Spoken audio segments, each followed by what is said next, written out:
Ladies and gentlemen, episode number 16 of the Grounded Theory podcast. We got my guy, Britt Booker, in here. Book, I appreciate you being here, man. Man, thanks for having me. Yes, sir. So you say you've been interviewed like 2-3 times before this.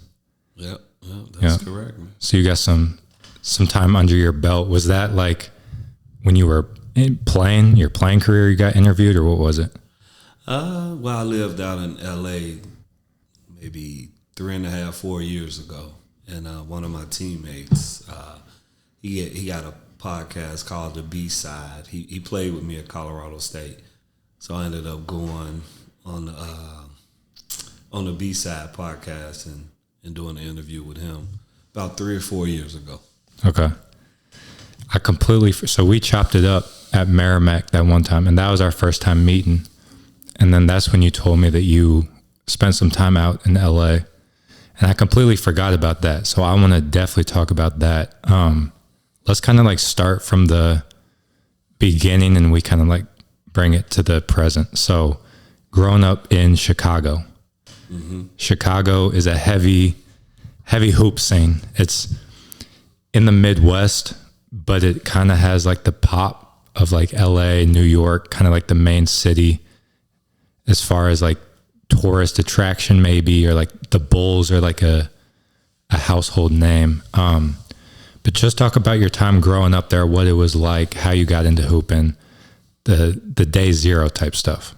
Man, ironically, my parents, they grew up in East St. Louis. My mother and father grew up in East St. Louis, and they attended the old Lincoln High School. My dad was a all-state basketball player, football player, track and baseball. So he got 4 letters in those sports. And when my mother and father, they ended up moving to Chicago, and that's where I was born. So the sports side, it was kind of like genetically already in me, due to my dad. And my mom's a competitor too, but she didn't play any sports. So I kind of had a great mixture with both of them. And then you add the component of just being from Chicago. I mean, basketball, that's just what we do in that city. And, great competition. A lot of NBA players currently and, from back in the day. And, growing up there, you get that opportunity. I even had the opportunity, was it like my junior year in college, where Michael Jordan was doing on every Saturday, he would invite like top players throughout the city, whether they're in high school, college, or pro. And we would come and play full court at his house with him, Charles Oakley, and Marcus and Jordan, his 2 sons, because he also wanted them to get, good basketball. So I got a chance to even actually get on the court and look at the man in his eyes and really play and compete against him. And, really, he's my idol. He's a lot of our idols, but, just being in Chicago, allowed me to get that type of opportunity.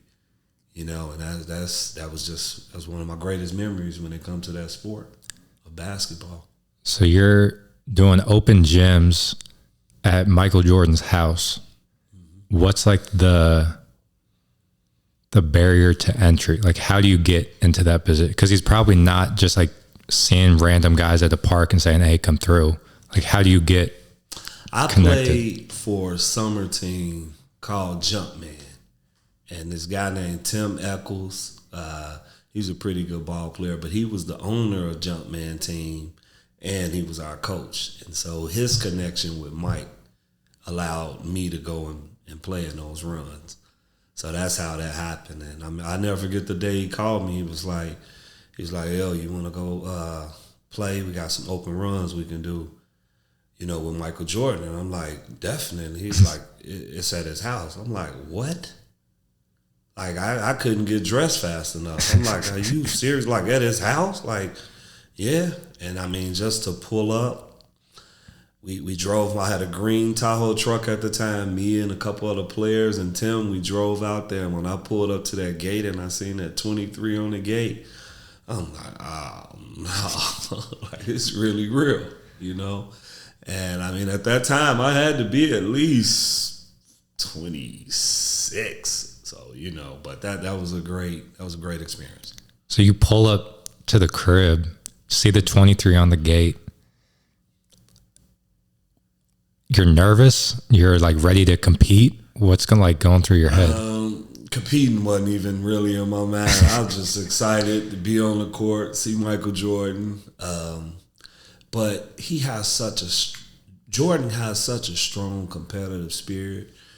When you first walk in, you know, you walk past the weight room, then it was like a little lounge area, and then boom, there's the court. You see the big bull on the court.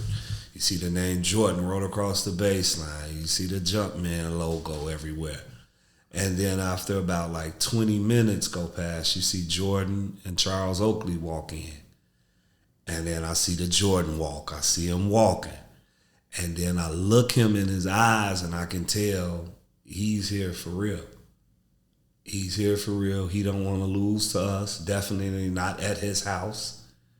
And I mean, that's when the competitive edge kicked in with me. Because at the end of the day, I'm a man too. So I'm like, all right, now we got to compete. We didn't win, you know, and we played several games.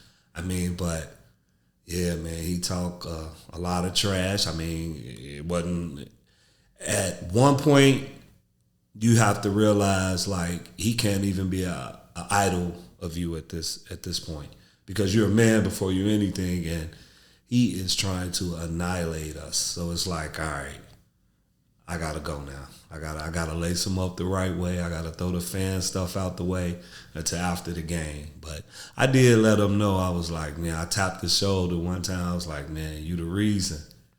He kind of looked at me and kind of chuckled. And I'm like, man, you're just the reason, man, that I fell in love with this game at such a young age, man.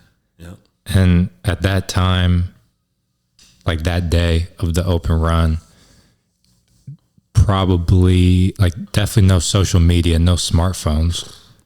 So you're really just, and I think that's a blessing because you're like just more present, you know, because I feel like nowadays if that were to happen, well, one, it might not even happen because I feel like he'd be kind of sketched out with like what ends up on the internet.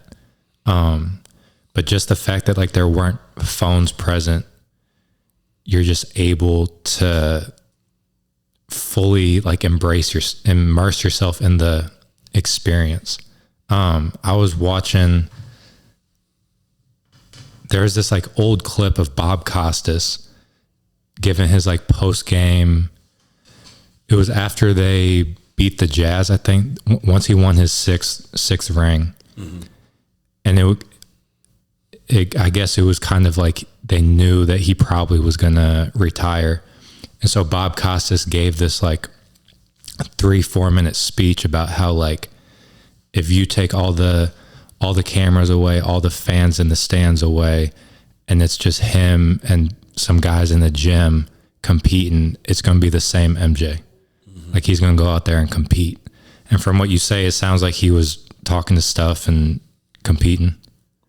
He definitely was. And to piggyback off what you're saying, it's kind of a catch because, yeah, we were able to lock in and we didn't have to worry about getting our phones and doing all that. But I would love to have had that footage. That is true. You know what I mean? Because sometimes when you tell someone, I wasn't in the NBA, so when I tell someone, yeah, I played against Michael Jordan at his house, and some people might look like, what?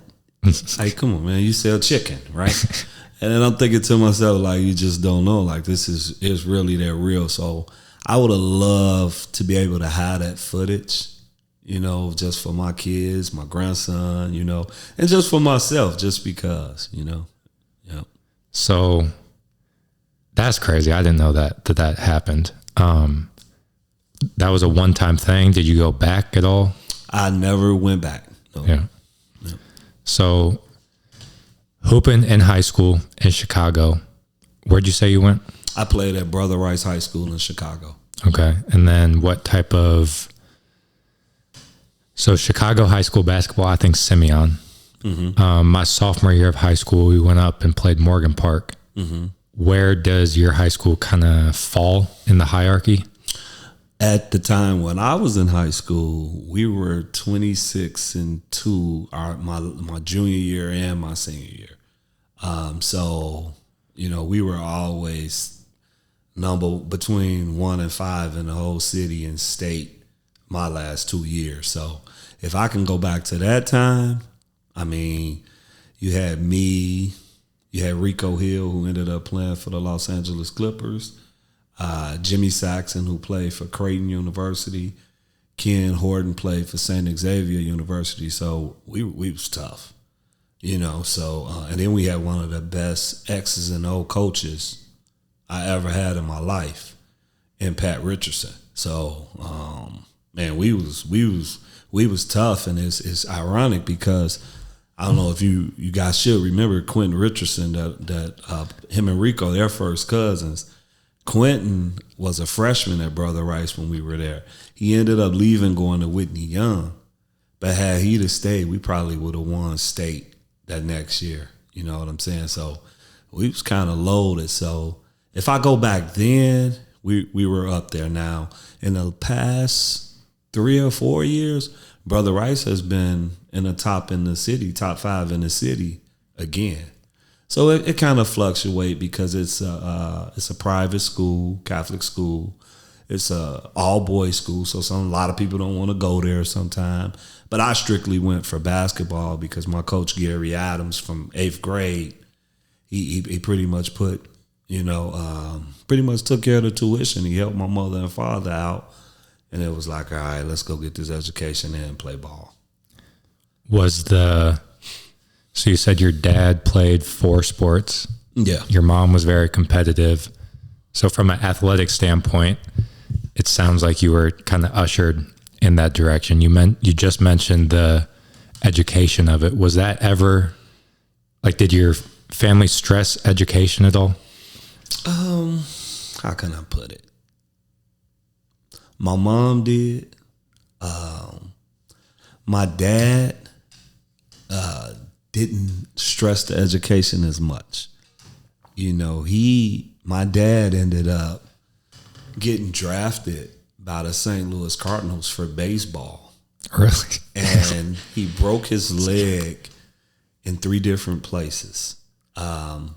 So once his leg healed, he ended up playing for the Harlem Magicians and the Harlem Globetrotters. And then that was just it with his career. But as far as my mother, she definitely was about the education piece, but she was such a fierce competitor too. It's crazy because I couldn't. My mom and dad never missed a game, but say I played bad, I couldn't go to her and get no motherly love. It's like I didn't come watch you play for you to have 5 points and y'all lose. I see that a lot today with kids. They can bounce off each parent. When it came to that basketball, they were both identical. It was straight down the pipe. You either had 20 points, 10 assists, and y'all won, or I really don't want to hear it. You know what I'm saying? Go get better. And now I appreciate that so much more. I didn't dislike it then. I didn't dislike it, but I understand the value, I should say, now. Yeah. That was going to be my question, was if it's one of those things that in the moment you're like, damn, I just want a hug or whatever it is. But then 30 years, whatever it is down the road, you realize, oh, okay, that was important. I feel like that's something that more or less is missing nowadays, maybe, that tough love, depending on who you talk to. So Chicago, high school, private Catholic school, was playing in college always something that you had your eyes set on? Was it always a goal of yours to play in college? Man, definitely, man. When I was probably 8 or 9 years old, I got a chance to see Rod Strickland because he was the point guard for DePaul University, which is in Chicago. And I'm like, man, I'm looking at Rod Strickland. This is before I even made it to really like all the way to Jordan thought process. I was still watching Channel 9, watching college, you know, and so I'm making my way up to Michael Jordan, right? And I'm watching Rod Strickland, and I'm like, yo, I got to go to DePaul. I got to go to DePaul. And ironically, that was my second visit. I got a visit with Joy Meyer brought me in. And I could have signed, but at that time I started thinking like, God, I need to get out of Chicago and go somewhere else. But definitely, man, playing at that next level was always on my radar once I fell in love with the game. What made you feel like you had to get out of Chicago? A lot of crime, a lot of gangs. I don't know if you ever heard of the Ben Wilson story, but if you haven't, you should check it out. Was his nickname Benji? Benji, yeah. Dude. Yeah. That just unlocked a whole memory for me because they had like an ESPN documentary about it. Sure did, yeah. I remember watching that. Yeah. I mean, from what they were saying, the potential was through the roof. Yeah, my sister went to school with him at the time. Okay. And so I'm literally in my living room. We lived around the corner from Simeon, which was weird because that was the first high school I went to visit. I was going to go to Simeon, but Bob Hamburg, rest in peace, he was a great coach, but he told me, he said, Britt, I don't care how good you are, no freshman plays varsity at Simeon. So I looked at my mother and father, I'm like, yo, I don't want to go here. Like I want to play on the varsity, which, whatever, you know. But back to Benji, man, I'll never forget my sister Robin came in the house and she was screaming and yelling and she like, they killed him. And I'm in like second, third grade and I'm like, who? So they, saying Benji, whatever. At this time, I'm not big on the high school, so I don't know who he is at that time, So just those type of memories. So man, when I started being in the newspaper and being on TV and stuff like that, it's just kind of like make you nervous a little bit because it's like, you don't want to be a victim to Chicago streets because of jealousy or whatever it could be. So I just started thinking like, nah, I got to get out of Chicago. And that's what I chose to do. So, You know who Kizo Brown is? Yes. Yeah. Yeah. Yeah. I don't know if we're the same age or how it is, but like when I was in high school, I remember like I followed him on Instagram and then it started out him posting about Simeon and hooping and playing with Mac Irving Fire and doing his thing. And then like I remember seeing him post one day and it's him smoking and like doing kind of the product of your environment type stuff. And I'm like, damn, that kind of sucks. Cause then it kind of went down a path. And so I see what you're saying. Just again, like the product of your environment, like it's hard. So I can see you. And shout out to the Brown family. Marquise Brown is his dad. And, we played some AAU together. We used to hoop together a little bit. So, nice. His son had it in him genetically too, man. Yeah. So, yeah. And he's made the most out of it because I think I know he was playing in the JBA, LeVar Ball's league, and I think he's overseas now or something of that nature. So he's doing this thing right now. But yeah, so I could definitely see where you're coming from, like want to get out there, out of Chicago.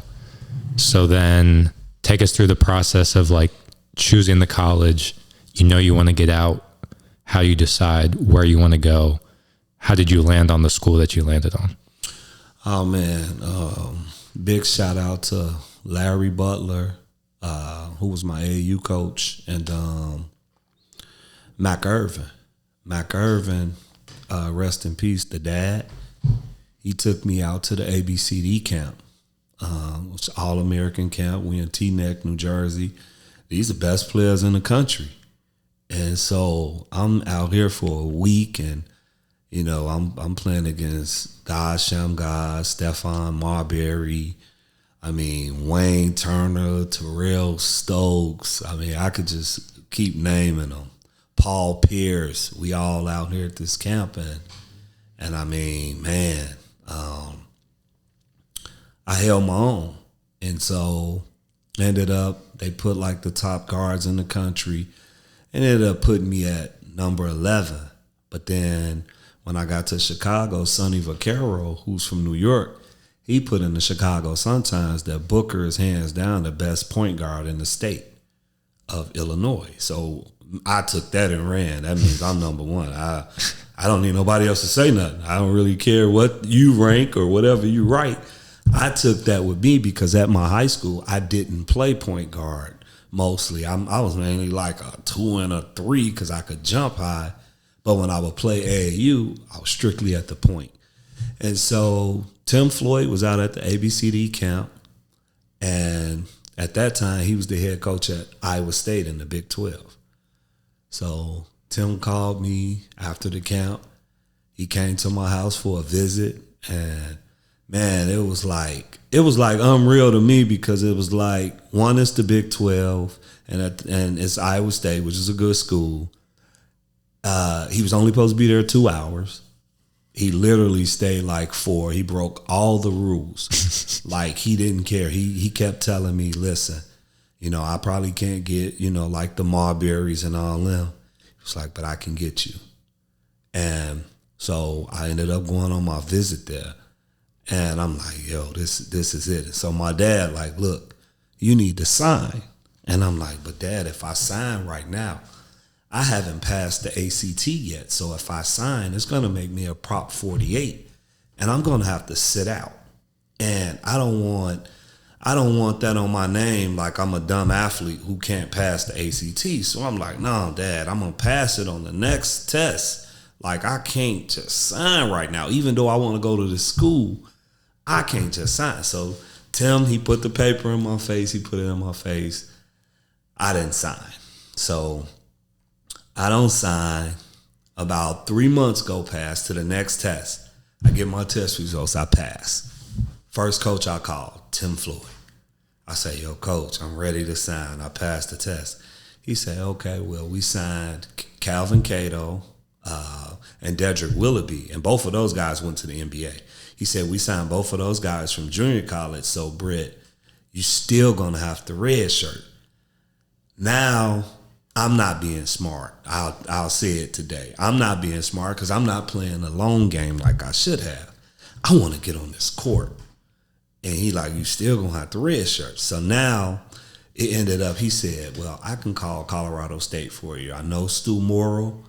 I know he's looking for a guard. You can go out there if you don't want a redshirt. So that's how I ended up going on the visit to Colorado State and going to Colorado State. But it really hurt my heart because 2 years later, Tim Floyd was the head coach of the Chicago Bulls. Talking about a horrible decision that I had to live with, you know, but, you know, that's life. You know what I mean? That's a common theme so far, or for you in high school and college, was you didn't go to Simeon because you wanted to play varsity right away. And then you didn't go to Iowa because you didn't want a red shirt. You wanted to play right away. I think that's interesting. I can tell you why real fast. I have to tell you this. For sure. You saw that documentary, right? Benji? Well, it's the one that you sent me. The light one I sent of me, right? My grade school coach, I was in 5th grade, and he put me on the team. I started over the 8th graders. Then I get to high school at Brother Rice. I'm starting varsity as a freshman. I've never even learned how to come off the bench. So it's kind of a bad thing. That's why now today with my son, Ali Booker, who's playing ball, he's one of the top point guards in the country right now. I make sure he plays the long game now. Like, I love that he's smart enough to do it. Because me at the time, like, you know, I'm watching Kevin Garnett go right out of high school. I'm watching Marbury do 1 year at Georgia Tech and he gone. Iverson was in jail at one point, but he got out, and I think it was 2 years maybe or one, and then he's gone to the NBA. Like, so I'm trying to catch guys that I was at like ABCD camp with. I'm trying to catch them. Kobe was at the ABCD camp, and he do straight out of high school. But granted, I probably wasn't their talent. I'm chasing that same thing, where if I could turn back the hands of times, I'd have did it much different. Yep. How old is Ali? Ali just turned 19 last week. He's Happy birthday. Yeah, no doubt. He just turned 19 last week. He's a red shirt freshman at William Wood University. He's doing really well for himself, man. I think he gonna take a lot of people by storm this year, man. Mm-hmm. Great work ethic, great kid, great academics. And like I said, he listens, and I enjoy the fact that he makes calculated steps. He don't get like I was at the time. You know what I'm saying? And that probably helps to have you in his corner, saying like, "Hey, here's what I went through. Like, I could see this for you being a good decision." There has to be a lot of, whether it's just like hooping together or just chopping it up, where you're like giving him game, you know? Yeah, definitely. For sure. So Colorado State, you said 3 years there? 2 years. 2 years? Mm-hmm. Okay. And then how did the first 2 years go? First year struggled. I mean, again, I started in fifth grade, all my years of grade school. Then I started all my years of high school. Now I'm at Colorado State, and I mean, we got point guards your size. We got 6'5", 6'6" point guards. And they've been in college 2 or 3 years. They're older than me, everything. So Stu Moore will say, listen, I want you to red shirt. Now, here we go again. Red shirt. Coach, I don't want a red shirt. Stu Moore like, listen, you can still play, but you're not going to get, that as much minutes. I mean, Bobby Sellers was our point guard at the time, and he's the guy I did the B podcast with. Okay. And I mean, he was like 2-time defense player of the year, and he was like a fifth-year senior. Like, it would have been smart for me to redshirt, but I didn't. So my first year was kind of like bumpy, because I was playing some games, wouldn't play, and it was just all new to me. But then come sophomore year, Milton Palacio, who is one of my best friends today, he ended up playing 9 years in the NBA. We bring Milton in, and at the time, I'm thinking Milton is a two guard.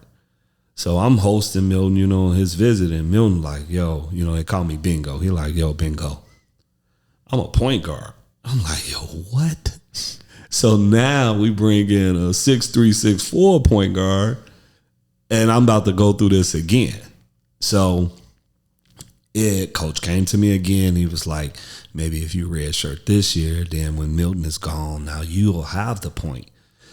Of course, I didn't redshirt, but I ended up getting defense player of the year. So what I did was, I'm like, all right, I'm about to lock up. I'm about to show them I need to be on this court. And it just turned me into one of the best defense players in the country, man. And, me and Milton, man, we used to go at it at practice. And then one day I just told him, I said, you know what, Milton, man, I've never came at anybody like this every single day, and they didn't break one bit. I said, Milton, you're a pro. Milton, he humble. He kind of like look at me and laugh, but he was a fierce competitor too. And I'm like, no, I'm serious, bro. Like, I'm in Chicago playing against D. Wade, Quentin Richardson, Tim Hardaway, Michael Finley, Jaan Howard. Like, I'm playing against these guys, and I'm telling you, you are a pro. Like, mentality-wise, you are a pro. And he went on to play 9 years, man, in the NBA. So I always tell guys, too, if I did lose a spot or didn't win a job, At least it's an NBA vet. Right. I forgot D Wade's from Chicago. Yes, sir. I do remember that. Juwan Howard. Yep. Chicago. Yep.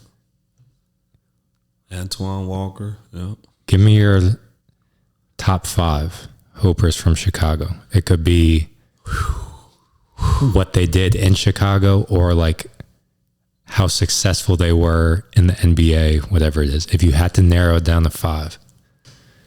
Golly. I might give you like 2 or 3 honorable mentions, or maybe like top 7. All right.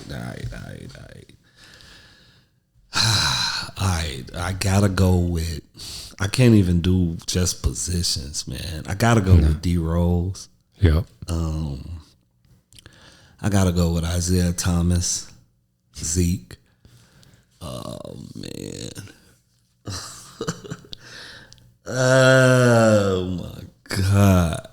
D Rose, Isaiah Thomas. Michael Finley. Tim Hardaway. Quinn Richardson.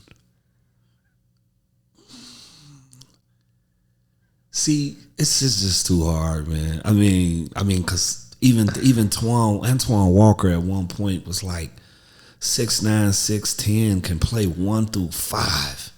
And he got a couple NBA championships. So I gotta like go with Twan too. It's so many, man. Like they're gonna kill me, man. So many, man. I didn't even realize how many Hoopers they had. Because I know D Rose, and then my generation grew up watching, like I'd say Kizo Brown, Jabari Parker, Talen Horton-Tucker.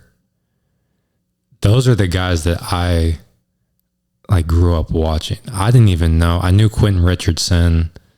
I guess I knew D Wade, but I didn't know the laundry there you list. go. I forgot D Wade. I cannot not say D Wade. Am I crazy? Yeah. Like that's what I mean. Like, Yeah. I just forgot about D Wade that quick. But yeah, D Wade definitely top 5. Like, man, it's tough, man. It's tough. Even I would say Juwan Howard is probably one of our top professionals. Like and I ain't even just talking about the way he played on the court. I'm just the way he carried himself. I got a chance to watch him, and he didn't even know I was watching him. We were at a park called Jackson Park in Chicago, and he was in there like working out and lifting weights and training by himself. And I knew he didn't know me.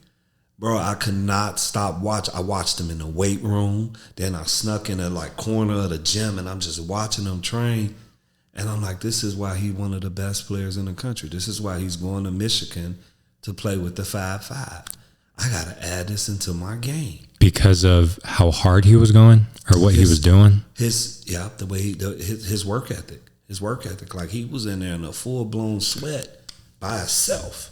And he went from working on his jumpers, his jump hooks, his mid-range game. Then he went in the weight room, and he just in there working. And I was working at Jackson Park at the time with my AAU coach, Larry Butler. So I wasn't doing no work. I was literally trying to watch everything that he do so I can go and do it. Yeah. What type of stuff was he doing? Was it just kind of what you would expect? 1 dribble pull-ups, jab step into something? Yeah, but I just was amazed that at that time, it wasn't too much like training and stuff like it is today. Yeah. So I was kind of amazed to see him, doing that on his own by himself. He didn't have a rebounder. He was in there by himself. And he was going hard. And so I kind of took that with me, and I took it to my grade school coach. And I just worked on, my own point guard stuff. But I tried to take my work ethic to another level watching Juwan Howard. All right, this is a good lane to go down. So you mentioned like not having trainers back then. So you have the team you play for, high school, college, whatever it is. You have practices with that team. You have games with that team. You have probably shoot-arounds at some point with that team. And then growing up, high school and college, the work that you put in outside of that, was it just going to the park? If there was 3 other people, you're running 2s. If there's 5 other people, you're running 3s. Like, what was that? What did that extra work look like? In Chicago, you go to the park, you playing 5-on-5, and y'all playing all day, and it full court, 5-on-5, full court, and it becomes like almost like a party type scene, because now you got all of the people who riding past. Somebody might get a nice dunk, and the crowd get loud. So now you got guys pulling up. You got the dope boys pulling up with money. You got the pretty girls out there. You got guys smoking weed out there. Like it's like a movie. Yeah, it done turned into a whole scene, and this was daily. Like a day like today was real hot. Man, around 6 o'clock, once the sun started going down, them games will start. Now you playing at 10, 11 o'clock at night. But like it was daily. So we got our training by playing 5-on-5. We got our training from live action. You know what I'm saying? Where today you get a little bit more reps and things like that, where you can just work on 2 dribble pull-ups 100 times today. But we actually learned, we got our training during the games. So when you're at the rec center watching Juwan Howard, it's just him, a ball, a hoop, and he's working on different shots. Was that like, that idea kind of like mind-blowing, or did you like know that was a thing? Like, were there other times when you weren't playing 5-on-5 that you were just a ball and a hoop working on stuff? So the first time I saw it, one of my 8th grade teammates, his name Kenny Salee, and he was a pretty good point guard at the time. Him and his dad one day was at the park. And I get up and I go up to the park early in the morning, and I go, and his dad is training him. And he's doing like reverse layups, the Tim Hardaway crossover to a pull-up. And I'm on the other end with a state champion coach who's my best friend today, Damian Mobley. And we just watching. And I'm like, wow, this is my first time I've seen somebody like really training. You know what I'm saying? Like really training. So, of course, we tried to implement some of them things on their own.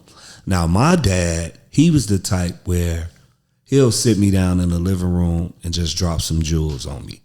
Take this shot, take that shot, make this kind of pass, work on this, work on that. But we didn't really like get out and train. So when I saw Kenny doing it, he was the first. So then when I saw Juwan Howard doing it too, that's when I took it to my 8th grade coach, because I knew he would rebound for me. So we would just work on shots, and it's weird because I ended up actually becoming a basketball trainer. Right. which is weird because I guess, after I got to doing it, I just started realizing like how much more knowledge I really got about this game. When you get the training on it, you actually can break it down a little bit, till its simplest form, and you just see the game a little different. Yeah. Yeah. I think it's just fascinating to hear that type of stuff, because like Allan Iverson probably never had a Drew Hanlon, like a skills trainer in his corner, breaking down film, breaking down moves, but it seemed to have worked out just fine for him. And he had one of the nastiest crossovers. And so then it's like, all right, well, how does he develop that? Probably just going and hooping at the park. And then like, if it's 5-on-5 and he tries to like yank someone right to left cross, but the defender doesn't really like move, then he's probably thinking to himself like, all right, I probably need to like sell it more. Mm-hmm. And that has nothing to do with a trainer. That's just like getting out in front of live defense. And so that kind of like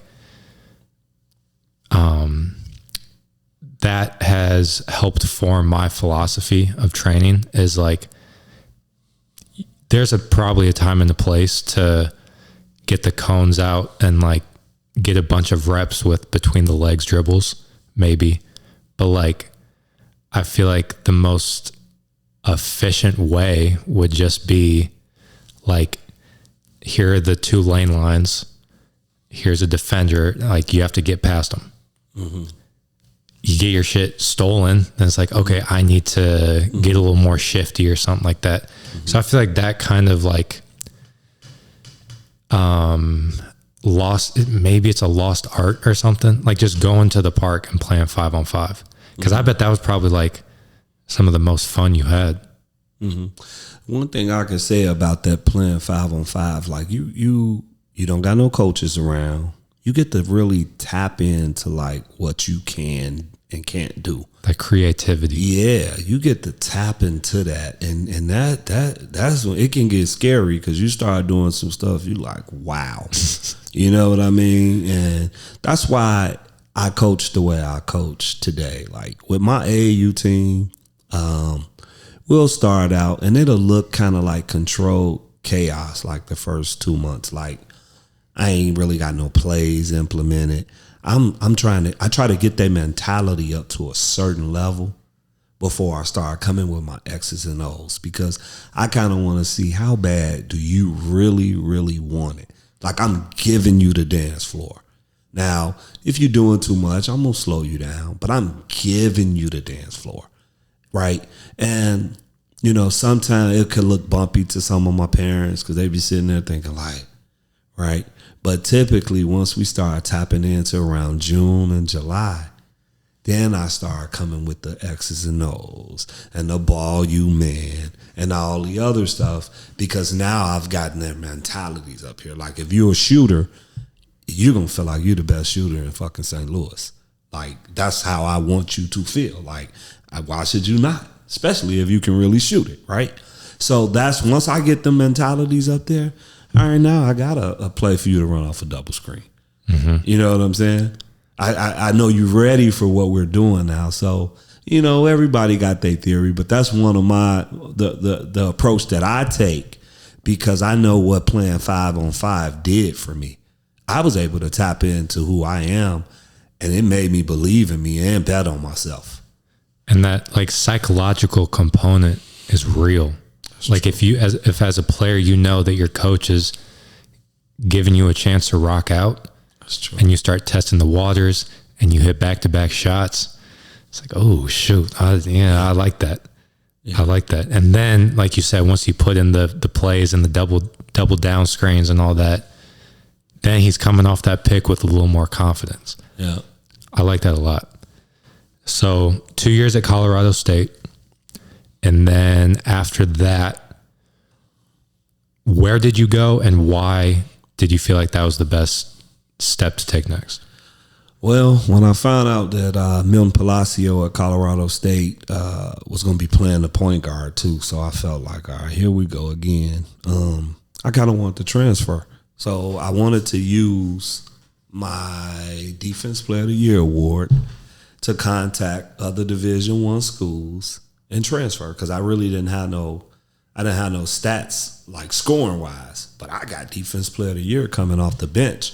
So I'm like, yo, once I tell this coach that and he see this award, if he let me play, it's up from there.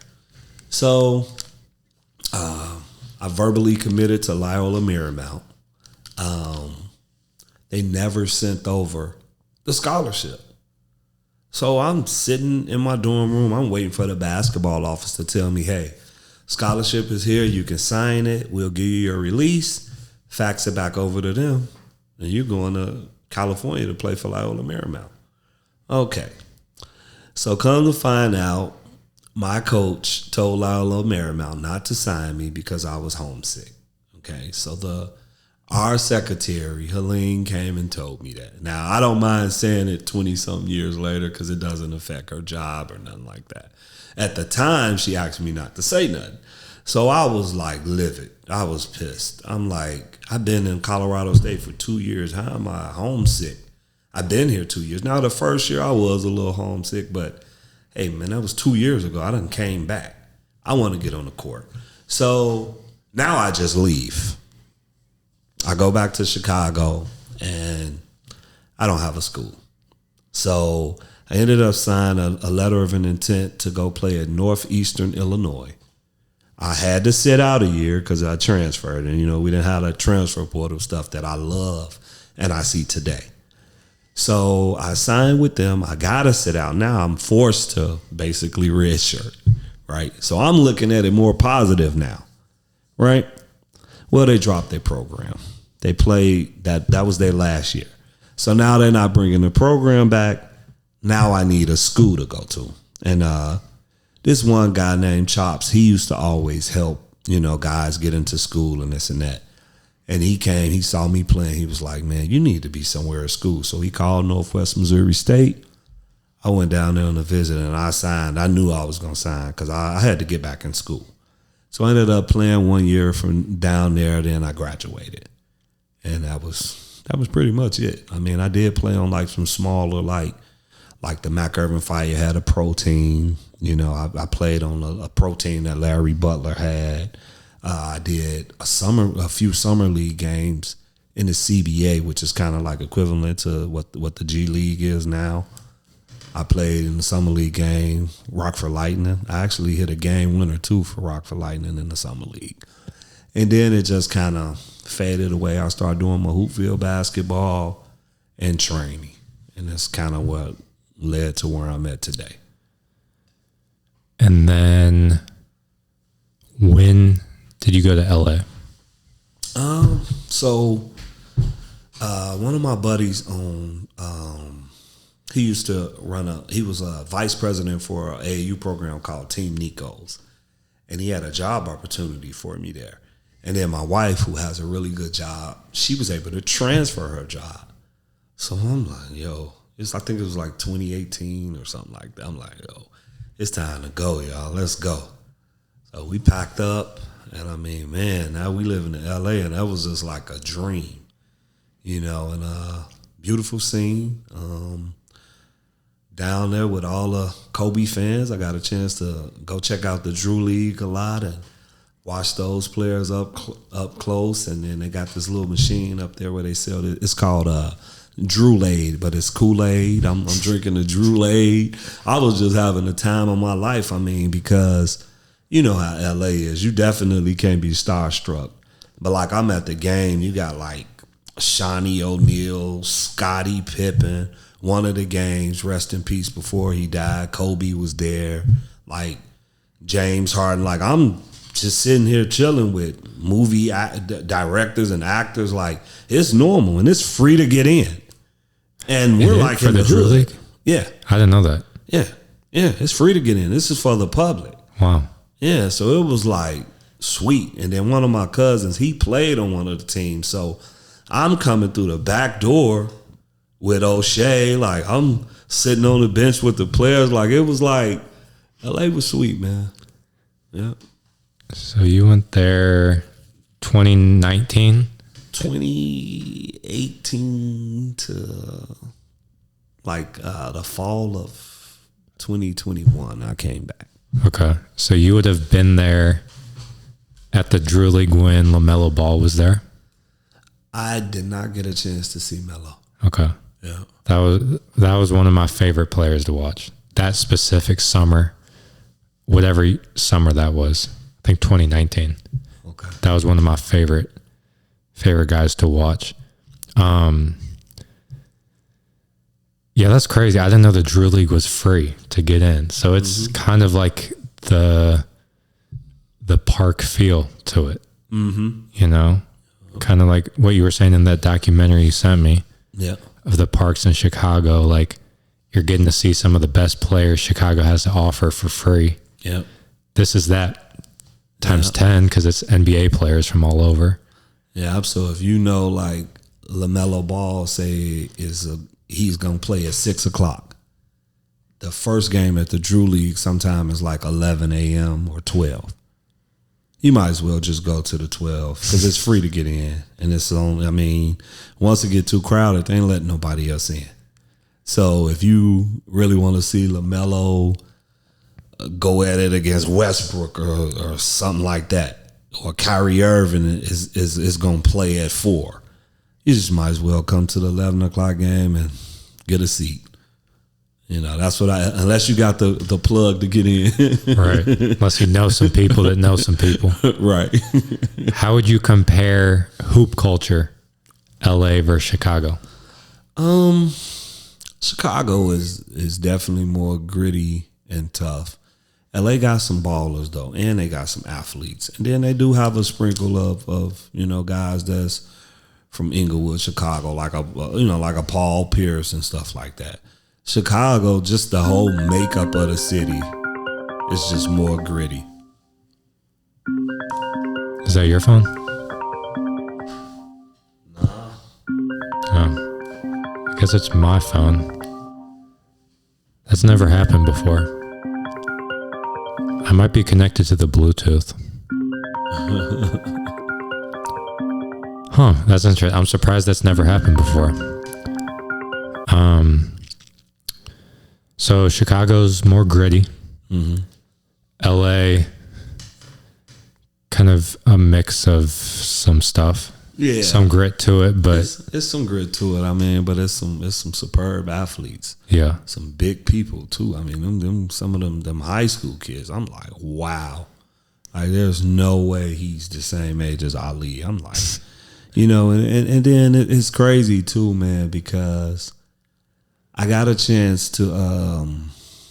I was with a brand called Team Determined AAU, and we played AAU team that Bronny James was on. And I try to tell people today, like, because a lot of people will be like, he shouldn't be in the league or he can't play. And I look at some of these grown men and I'm like, yo, look. You just look at his highlights. You couldn't even do that when you was his age. What game in high school did you get on a break and go between your legs and mid-air and dunk? None. So we're going to stop saying he can't play, right? I said, I actually got a chance to be an assistant coach and coach against him. And this is what sold me. And it was so funny because I've been saying this since he was in 8th grade. He got knocked down on defense. He was laying on the block, on his stomach. The guy he was guarding popped out to the corner 3.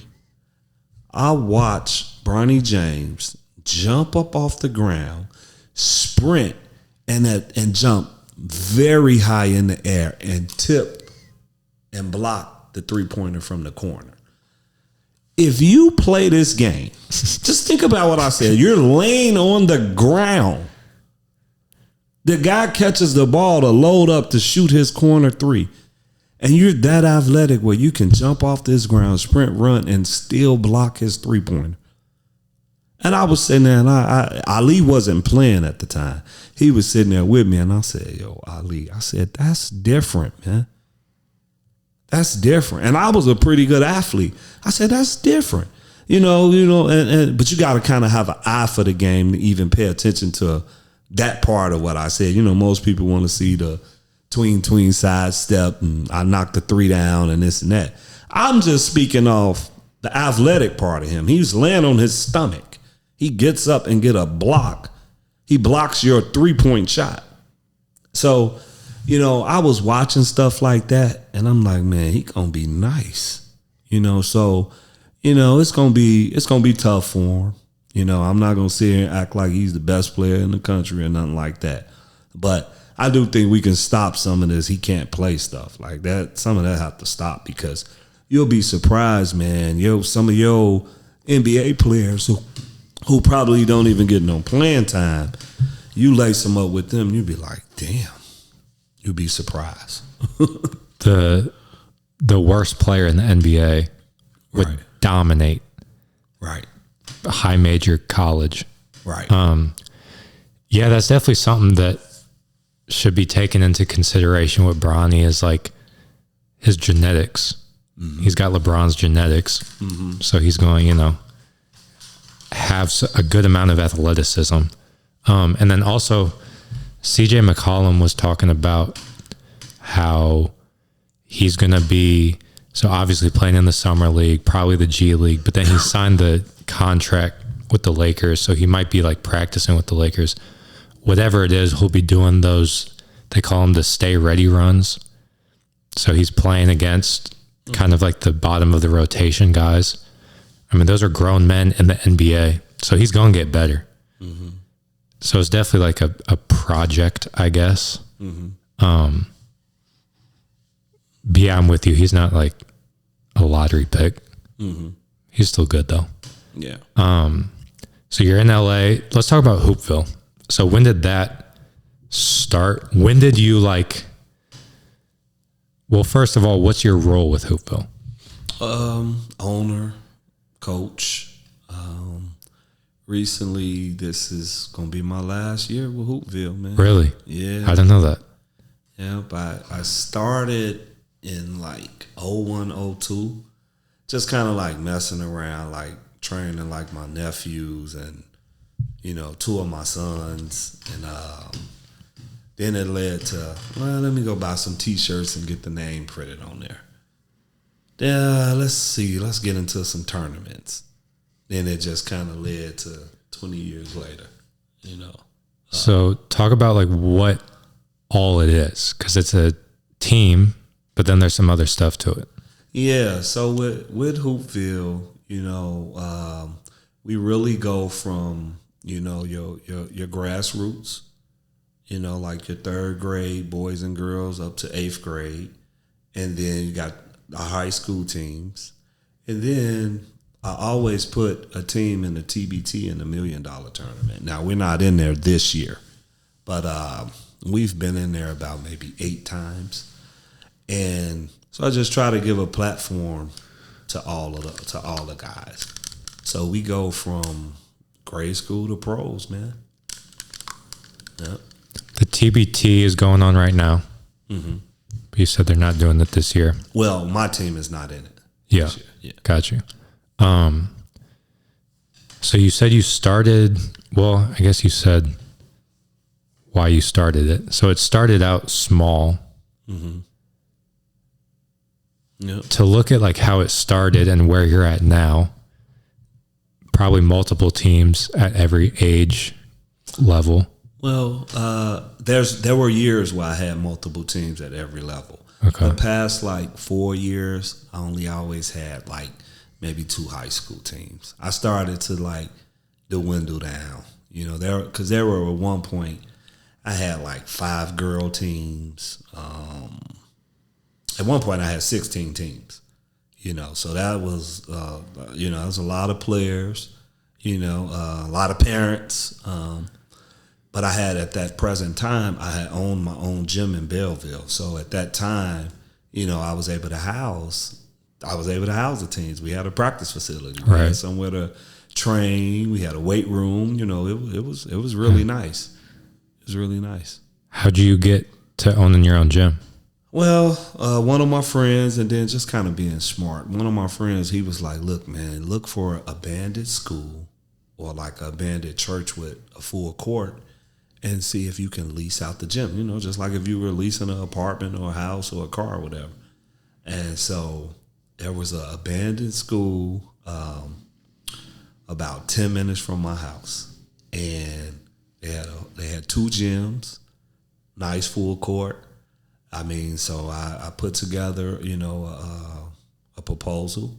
You know, my wife drew up, you know, like the vision of Hoopville LLC basketball, presented it to them.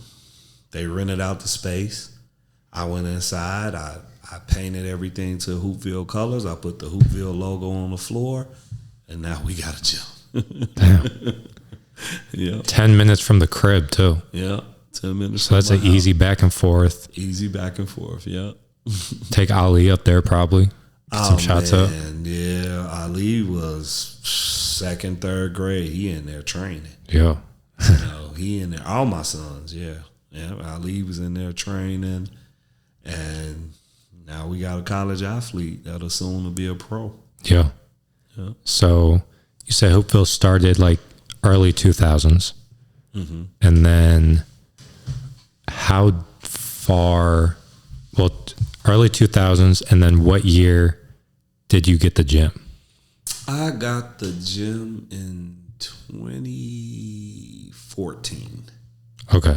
So that's a nice time to get some momentum, grow Hoopville. How do you was it kind of just, so start out training kids and now you have at one point 16 teams to get from here to here? Was it just kind of put one foot in front of the other? Okay, this next move makes sense. It makes sense to expand to this team. This makes sense. And then you look up and it's oh shit, we got 16 teams. Or was that always something that was part of the plan? I watched a lot of Mac Irvin Fire. I did play a little bit with Mac Irvin Fire growing up. I was always friends with, Mike Irvin, Nick Irvin, Lance, Mac, all those guys. And I enjoyed what they dad was doing. So I kind of started to get the vision from there once I realized that I'm not going to nobody NBA. Ain't got nobody calling and look for me to play overseas, stuff like that. So I started trying to think of how could I still be tied to the game of basketball. And so the vision was to have multiple teams and have a strong basketball company with the hopes of, getting becoming a shoe brand, getting a EYBL, Adidas, New Balance, Under Armour. It didn't matter to me. I just wanted to get to that level. But Hoopville took kind of a different twist. What I did my first years, my first almost 2 years, I would train for free, but I would give it my heart. I was putting so much work in and showing parents stuff I know they never even saw before, that parents started coming to me saying, you should be charging people. I knew that, but it was a part of my sales pitch. I wanted to get myself out there so you guys can know I'm from Chicago. I'm not from O'Fallon, Illinois, or the St. Louis area or Belleville, Illinois. So, I wanted you guys to see it first, because when I do come with my prices and my business, let's go. So that's how I did it at first. I just was training for free, and the word was just spreading. It was spreading. And I was using the mess out of Instagram and Facebook to market what I do.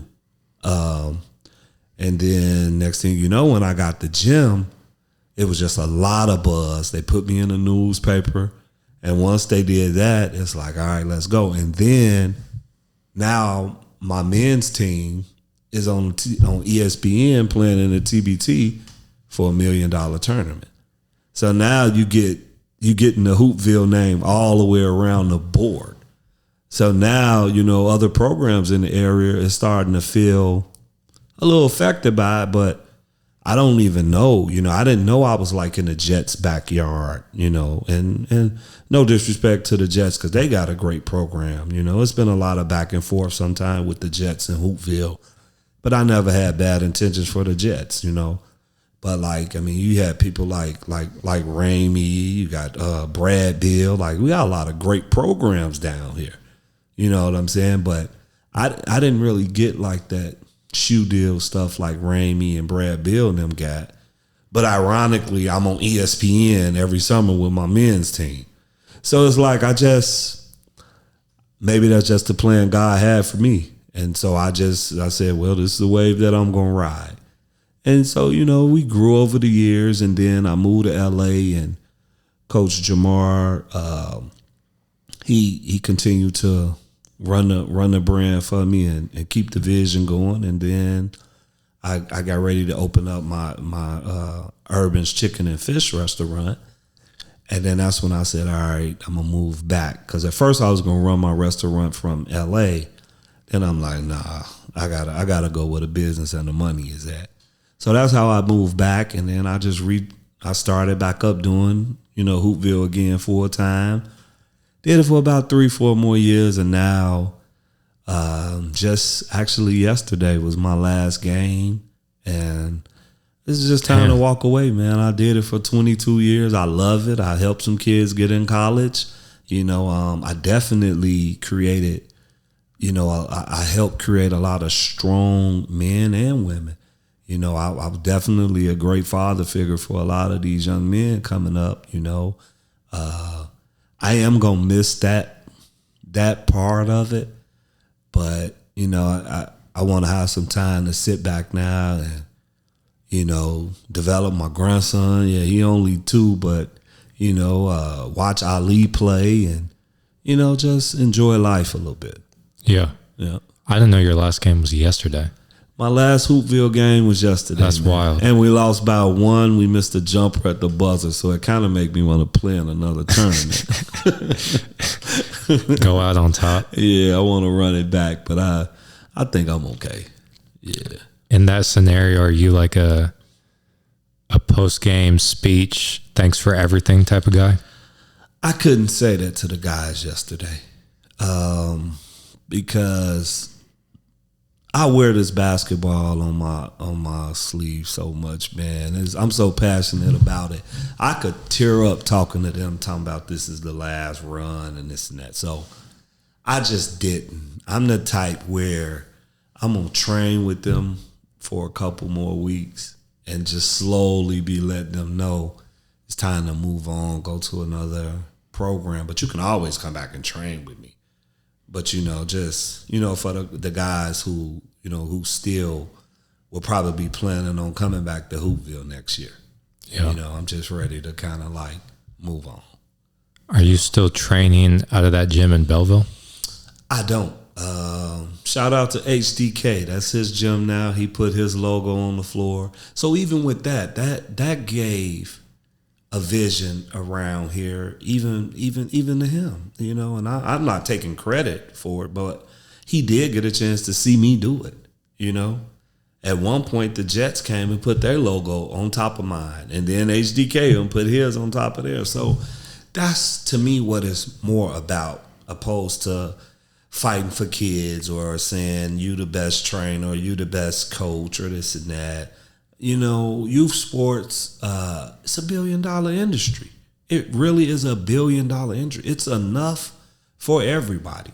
I think the difference with being here versus like Chicago, it's a little bit smaller down here. So we could kind of water it down with all the competition with each other to a certain degree. Where in Chicago, it could get watered down, but I mean, it's 2 million people there. It's so big. It's like, I don't really have to hate on you, And I wish for here, I wish over my years of running my brand in the St. Louis, Belleville, Southern Illinois area, I wish it would have been a little bit more cohesiveness amongst the coaches, trainers, and programs overall. But I'm okay with how everything went. I just think if it was a little bit better, I think we'll get more bang for our buck with what we really do. Because it's some hoopers down here, man. Some hoopers down here, So, yeah. So what do you think that is? Because I've had this conversation with a handful of other people. There's like I'm not even going to say it's like an ego thing because I don't know what like the root of it is. But there is a little like one-upsmanship, kind of some division as opposed to a more like collaborative thing. There are exceptions to it. Ramey, shout out to Terrell. That's a St. Louis legend. Yes, sir. He's partnered with the Jets. He's partnered with Brad Beal on something. So there is some like cohesion to it, but there is in some situations like a little bit of a divide. What do you think? Why do you think that is? You mentioned like St. Louis was a little bit smaller, but why do you think that is? Well, I'm gonna start with Chicago and lead to here. Yeah.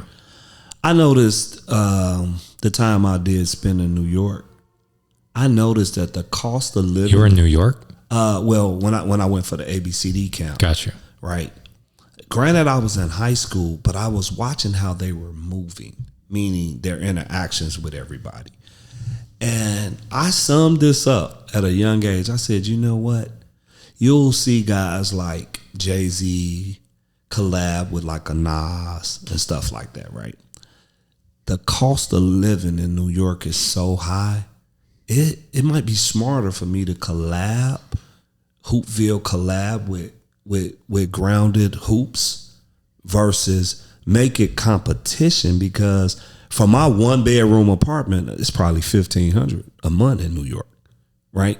So when I go to like a Chicago or come here, right, to St. Louis area, I feel like the cost of living is so much higher in places like New York and LA, where people join forces a little bit more. I feel like Chicago cost of living is high, but it's not that high where I gotta be a partner with you. So I stay competition with you. And I feel that exact same way here. I feel like the cost of living is not that high where it forces me to have to do business with you. So now it's not that big here. So now we pretty much finna start fighting for kind of like the same kids. And then you get the parents that just want to step away. You know how many players I have seen over my years here that are like big time players, but because they parents don't like the messiness that goes on with AAU basketball or different trainers, they don't even play. They just play school ball. And I'm like, yo, if we could clean some of this up, do you know, like, even if you wanted an AAU team, you can have one of the top teams around here, you know, and those kids will be able to come to you, not only get your knowledge and get your training, but now you can put them on the court as well, you know, so they can get the best of both with you, because, you know, you can coach and you can train. So, you know, I just think it's like that. My opinion, I just think if the cost of living was a lot higher, people would be forced to deal with each other in a different light. That's my experience. Because right now you're saying there's this sense of like,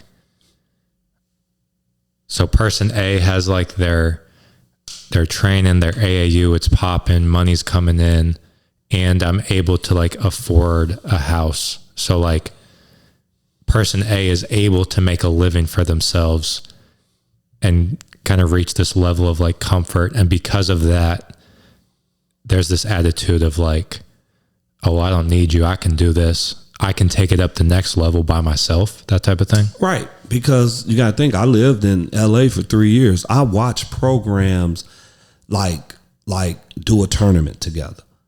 Like they making real money. You know, we talking $50,000, $60,000, $70,000 weekends. They're collabing. You don't see that much here. You don't see that much in Chicago with our Midwest mentality here in St. Louis and Chicago. You don't see that as much. But in LA, I literally was witnessing this. I'm looking at people like really collabing with each other, and they making like real bread. They're playing this real long game because it's very expensive here. So it might be a little bit smarter, like I'm saying, for me to maybe join forces with you for this weekend versus making you competition. Because one thing about down here, no matter what, you're going to cap out at a certain spot. And it gets really weird. You know what I'm saying? It gets really weird. Like you cap out at a certain spot when we could keep going higher. You know, it's kind of hard to explain, but I feel like I'm on point. I don't think what I'm saying is 100% it, but I feel like I'm really right there because I just see how guys move there versus here. So what would be like your vision for what we're speaking on? Is it like a tournament that's like the teams in it are Gateway, Arsenal, Brad Beal, Team Ramey, like all those teams? Or what would your vision be? My vision for this to become much better is I like for instance, Tom at Lou Runs, right? He's getting creative with the 3-on-3 basketball, right? Now, I'm going to give somebody some game right here. Tap into the girls' basketball right now. Like, like, let's not water down just the boys or the high school boys or the third grade boys or something. Tap into different areas within this sport. You got, I mean, the girls market right now, that's a great market. They're always looking for somewhere to play. You know what I'm saying? So I was even telling my wife, I was like, if I ever come back, I probably try the girls market. You know, I said, but right now, I don't even want the fight of you trying to take my player so he can go play in a live period with you, and then now I need another big. Like, you know what I'm saying? I would rather start tapping into other parts of it. So that's the vision I got for it. Tap into some of the 3-on-3s. Make a tournament where these kids are using the shot clock. Just different areas, you know, because it's a lot of hoopers here on both sides of this river. Some talent down here, you know, and I mean, shout out to Jason Tatum. You just seen it firsthand. Biggest contract in NBA history. Yeah, it was a 3-1-4 too, wasn't it? Yeah. That was dope. Shout out to St. Louis, man. Yeah. Now we got some talent. Like, there's this like conversation that, see, this is what's interesting and why St. Louis is so special to me, is because there's this like conversation about how the talent has fallen off. So like after 2020 and later it fell off. So 2020 was Caleb Love. Mm-hmm. Shout out to Caleb, UNC, Arizona, future pro. And then a lot of people think that after that, the graduating class of 21, 2, 3, it's fallen off. But I think it's all relative, because maybe you could make the argument that it's fallen off because we haven't had a blue blood. Jason Tatum to Duke, Caleb Love to UNC, Bradley Beal's in the NBA, Xavier Sneed went to Hazelwood Central. He's overseas right now. And so right now, for the most part, it's like mid-major, couple high major. But I think that just goes to show that like people are saying like, oh, we've fallen off. But we're like consistently producing mid-major, high major. Even like Belleville. Shout out to Malachi Smith. Mm-hmm. That shout out, yeah. Man, we were in the same grade, and so we played against each other, and then we played with each other for like the fall league. That's dope. But that's a guy I think of, man. Like, I don't know if anyone was projecting him to go to the league out of high school or when he was in high school, but he just kind of like climbed his way up. I had the blessing to be his coach for 2 years with my AAU program. With Hoopville? Yeah. Really? He ended up not staying with me, you know, going into, I think it was his junior year or whatever. But great work ethic. That was a Jets guy too, a little bit. Okay. He was a great work ethic, very humble. He liked to plan and calculate his steps as well. I was always amazed at that. And he ended up just becoming a really big point guard, and that always helps. Yeah. Shout out to him. Shout out to EJ Liddell. Signed with the Hawks, I think. Yeah, with Atlanta Hawks. So I think when EJ, if he stays healthy, I think people are gonna really see what he can do. You know, you got Jordan Goodwin. Like it's a lot of people that bust through some doors that, you know, they probably wasn't a 4 or 5 star coming out of high school, you know? So, yeah. Not talent for sure. Okay, I said give me your top 5 Chicago Hoopers.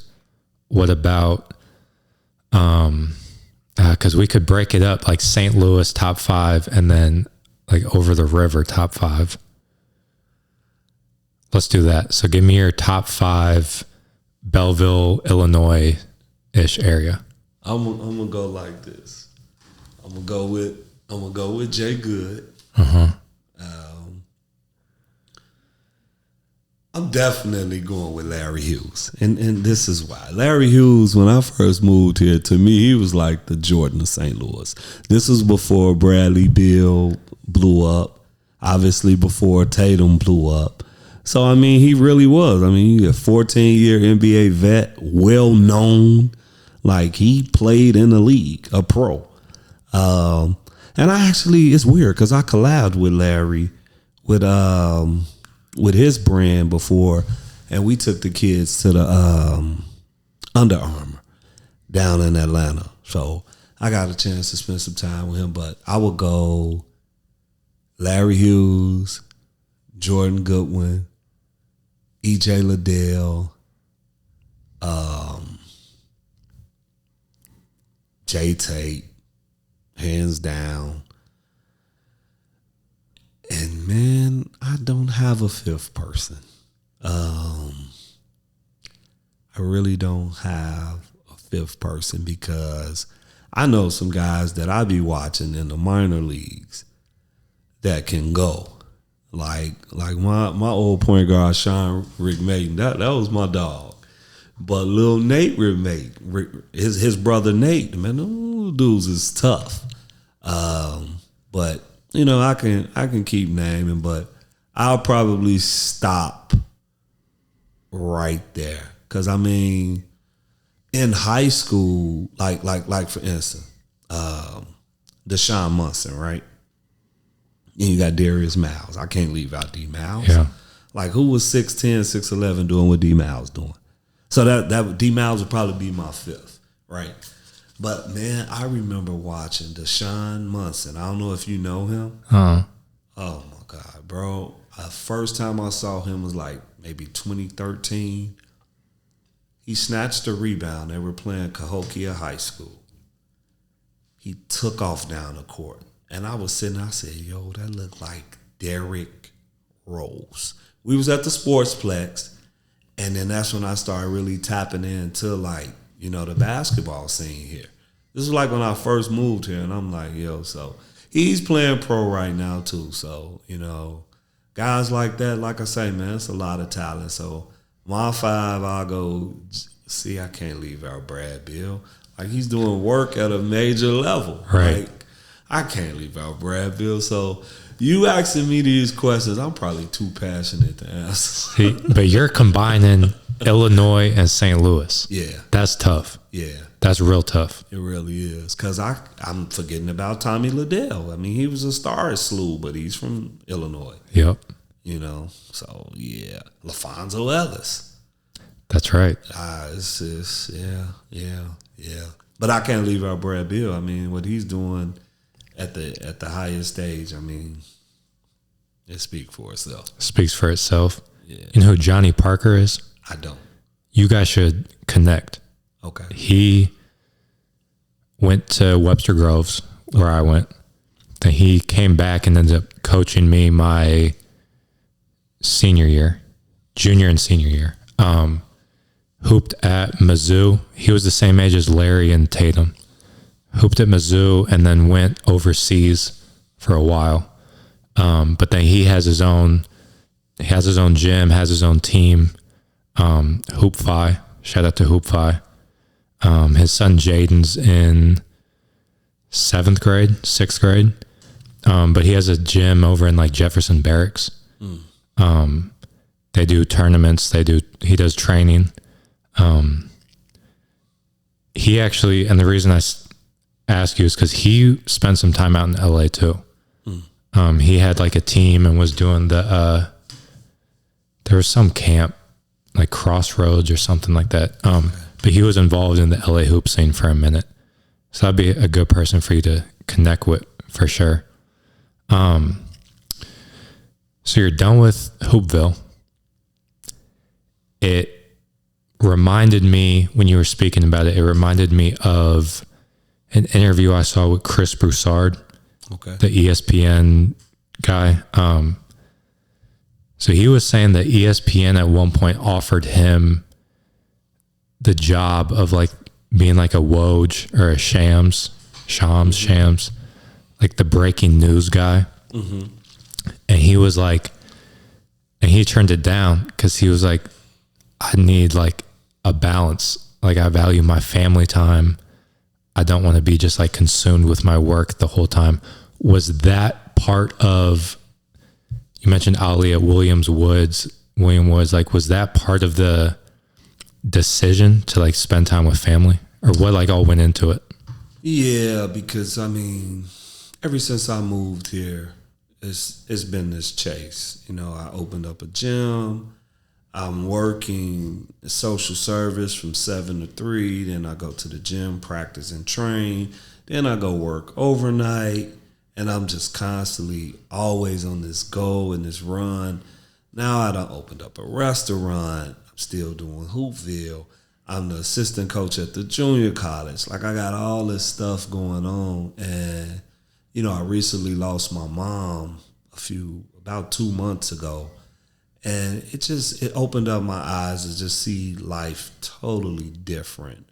And so, you know, I obviously want to still make real good money, but what I want to do is value my time.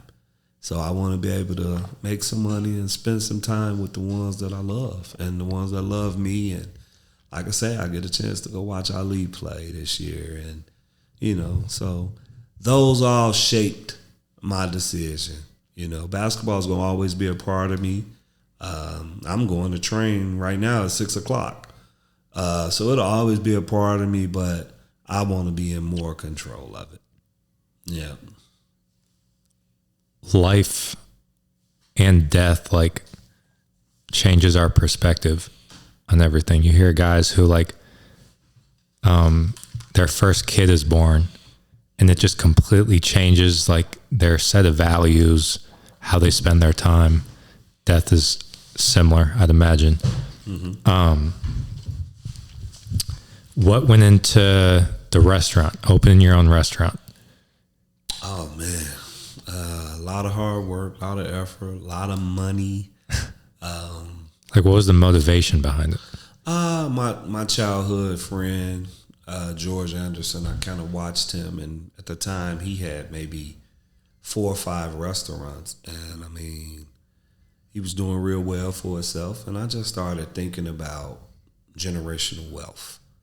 I started tapping into that, like, you know, I want to be able to, when my time is up here on this earth, I want something to be left for my kids and maybe my kids' kids and stuff like that. And then I always liked sports bars myself. So, you know, I love to go out. That's kind of like me and my wife love language at one point. We would love to go out to eat, and I would go to different restaurants or different sports bars. So that kind of like, I would be sitting there eating, and I'm like, you know what, I could do this because everything is in here I like. I like to drink beer, I like sports, and I like to eat food. I think I can do this, right? So it kind of led to that. Then I'm like, man, I want to put different pictures up of different athletes and all that type of stuff and just create a vibe. So that generational wealth piece and all of that was just motivation to get it going. And here I am. I'm on restaurant number 2. So nice. Urban's Chicken and Fish. We're going to be out in Collinsville, Illinois. So, yeah, I'm excited. Collinsville is the second location? Yeah.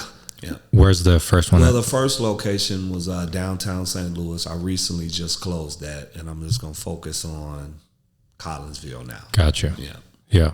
Yeah. The restaurant business, there seems to be like a lot of turnover. Mm-hmm.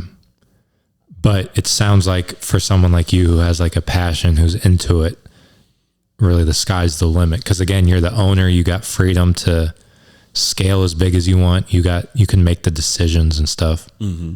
So you had to like hire employees.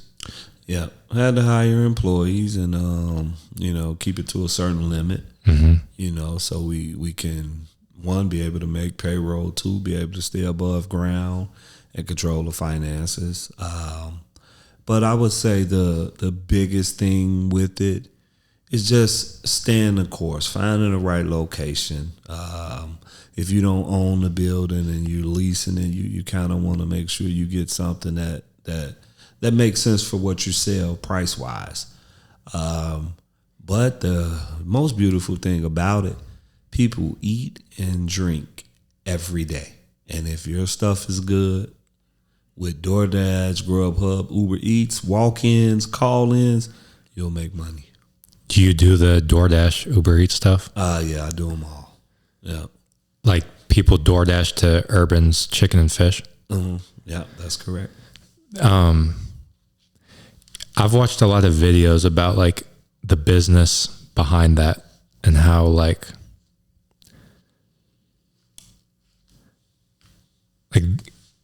so someone orders on DoorDash to Urban's Chicken and Fish, and then DoorDash like takes a bit of that money. Mm-hmm. But then you find that it's like worth, like the amount of orders that they give you is worth the amount that they take out of it. Yeah. Yeah, it's definitely worth it. Like DoorDash basically paid my payroll. I mean, because you find, man, there's a lot of people that they rather just order through DoorDash. They don't have to come out. They don't have to get nothing. Yeah. You know, so they'll take a percentage out and they give me a check every Friday. Well, they deposit it every Friday. So it was really sweet for me. I mean, I enjoy it. I mean, it's just the day and the times that we live in now. Like, you still will get people that'll come out. But for the most part, if you're not a fan of downtown St. Louis or you're not a fan of Collinsville, you just order through DoorDash or Grubhub or Uber Eats. Yeah. What do you look for when you're hiring people? Are there like certain things you're looking for?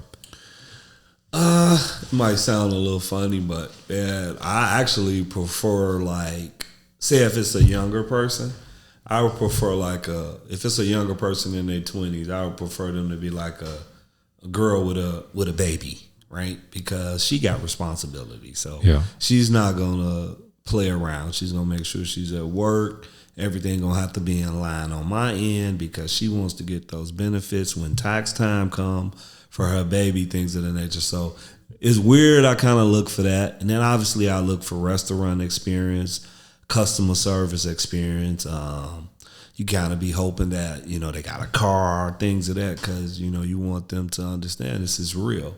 So it's weird though, but first thing I be hoping when I see a young girl come in, I'm like, I hope she got a kid or some type of responsibility where she really got to be at work. Have you had to fire anybody? Oh yeah, well, I'm kind of weak when it comes to that sometimes, but my wife, she shout out to Miko Booker because she's fired probably 4 or 5 people easily. And that's like a face-to-face interaction? It could be face-to-face or it can be phone call, text, email, however. Yeah, but I mean, most of the time they got to come back and get like, some personal stuff they left. So you'll see them. Yeah. Yeah, I'm curious how I'll react to having to do that. If I have to do that, I feel like I can kind of just be straight up. It depends on the person too, because some people I don't really like to tell it like it is. Other people I don't have an issue with, but there's certain people that I just like, I don't know what it is. I just don't want to rock the boat sometimes. Yeah. But that's nice that you got your wife doing her thing. Yeah. I mean, that's what she does for a living anyway. So it's like, Is what? She's the vice president of HR for Walgreens. Nice. And so she's used to being in that position. Yeah. It's not that I can't do it. You know what I'm saying? But I be so hands-on with the workers at times they might not think I'm an owner. They might think I work here. So it kind of can get awkward. You know what I mean? So I like the good cop, bad cop type of thing. And then that was going to be my next question was like, what's your day-to-day responsibilities? It sounds like you're out there cooking. Man, what are you doing? I'm either cooking or I'm sitting back watching the restaurant on my phone, making some type of schedule, making sure we'll have payroll on Friday, making sure the hours are right, just stuff like that. Just being an owner, man, it's never a dull moment. You go from working for someone for 40 hours a week to being an owner, and shit, you working every day, every minute, all day. Unless you just say, you know what, I'm putting my phone down, I don't care. And that don't typically happen when you betting on yourself. So what would you say are some like I guess like lessons that you've learned through your journey playing, coaching, training that you take with you as a restaurant owner? As a restaurant owner, the biggest thing that I've learned right now, typically the way that I do business and my business, what do they call it, acumen, I'm going to be totally different with my Urban's chicken and fish now. I'm going to be more of a stickler and more about a book. I tend to do a lot of business with handshakes, feelings, smiles, and conversations. And in the end, it always kind of bite me. So, you know, I'm going to be a little bit more of a stickler and a little bit more of a micro manager to a certain degree. Not a lot, because I don't like that. But it has to be a certain order in business. Other than that, people will kind of create their own thought process. So when I look at everything I did with my basketball company, what I'm going to do now with my new Urban's Chicken and Fish restaurant, just going to be more of a stickler, because I want things to go an exact certain way. And sometimes it's going to probably rub people wrong and push certain people out. But I actually think it's going to bring the people that I need for the company to grow. And I just got to take that leap of faith and do it, because, you know, I'm tired of how things can end up in certain situations with me, with certain relationships, or people just not being sure where they stand. Once you sign this contract to work here at Urban's, you're going to know everything that you sign. And it's going to be real simple. So, yeah, that's what I'm going to do different going forward with all my experiences. Yeah. Well, shit, I think we went pretty full circle. We went from growing up in Chicago to owning Urban's Chicken and Fish. Mm-hmm. I think we kind of covered everything. I'm going to leave. So I like to leave with 3 things from you. So one is any last message. Could be anything you want, any like life advice, lessons you've learned, any last message. Number 2 is any shout outs you want to give, family, friends, teammates, otherwise. And then number 3, where people can find you, Instagram, Facebook, all that. Okay. The one quote that I really love is, when you change your mind, you change your life. And I love that, you know. Just change your mind and you change your life. I mean, you can lie to anybody in the world but yourself. Look in that mirror, and whatever it is you want to change, whether it's physically, mentally, financially, go ahead and do it, because we don't have time on our side. You know, today at 48, I mean, I can remember being 25, 26. It goes fast. And it might not seem like it probably until you start cracking in the 40s. And then you realize, yo, in 2 years, I'm going to be 50. Like, yeah, you're not 80, 90 or whatever, but you